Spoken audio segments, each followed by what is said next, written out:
Hello বন্ধুরা, আজকে করছি রুই মাছের দম পক্ত।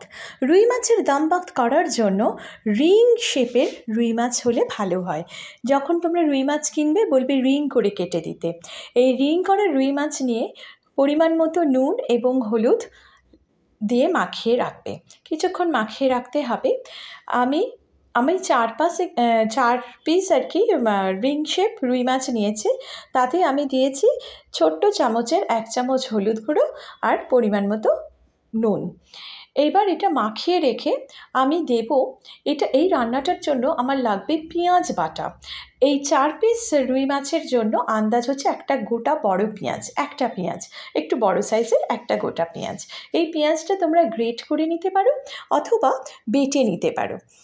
এইটা ভালো করে আমি নুন হলুদে মাখিয়ে রেখে দিলাম। যতক্ষণ এইটা মাখানো থাকবে সেই সময় আমি পেঁয়াজটা বেটে নিচ্ছি।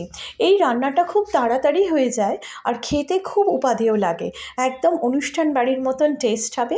কড়াই সর্ষের তেল দাও, খুব বেশি সর্ষের তেল দেবে না, একটা বড় চামচের সর্ষের তেল মানে 1 টেবিল স্পুন। আর দিচ্ছি আমি জিরে ফোড়ন, সেটা হচ্ছে 1 চা চামচ, অর্থাৎ ছোট্ট চামচের 1 চামচ জিরে ফোড়ন। দিয়ে দিচ্ছি এতটা আদা বাটা। আদা বাটার পরিমাণটা একটু বেশি থাকবে। আদা বাটাটা দিচ্ছি, দেখো আদা বাটা আর জিরের সাথে এই আদা বাটাটা কিন্তু বেশ ভাজা ভাজা হবে। এই রান্নাতে আদা বাটাটা ভাজা ভাজা হবে। তারপর আমি দিয়ে দেবো পেঁয়াজ বাটা। আদা বাটাটা দেখো বেশ কিন্তু কিছুক্ষণ মানে 3-4 মিনিট কিন্তু মিডিয়াম ফ্লেমে একটু নাড়াতে হবে, আবার দেখবে আদাটা যেন পুড়ে না যায়। জিরে আর আদা বাটা একসাথে ভাজা ভাজা হবে, মশলাটা কষবে। সেই সময় আমি মাছগুলোতে দিয়ে দেবো, এই যে দেখছো টক দই দিয়ে দিলাম। এই রান্নায় টক দই একটা বেশ ভালো রোল প্লে করে। তো 4 পিস আমার রুই মাছের জন্য আমার টক দই লেগেছে তোমার 100 গ্রামের একটু কম। ঘরে পাতা টক দই আমি দিয়েছি। এবার দেখো পেঁয়াজ বাটাটা আমি দিয়ে দিলাম, এই যে দেখছো।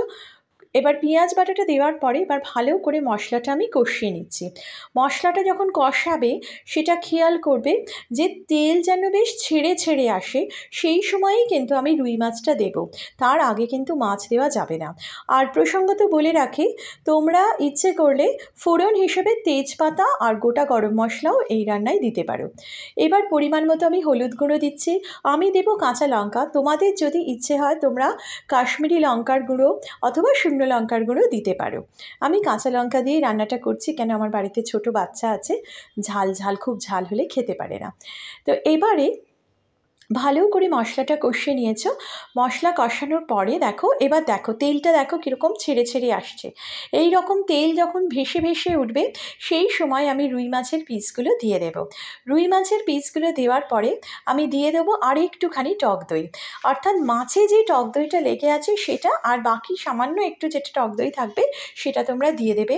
আর জল খুব সামান্য হবে, কেন এটা একটু গামাখা গামাখা হয়, কষা টাইপের হয় রান্নাটা, তো জল খুব সামান্য দেবে মাছটা সেদ্ধ হওয়ার জন্য যতটা জল লাগে।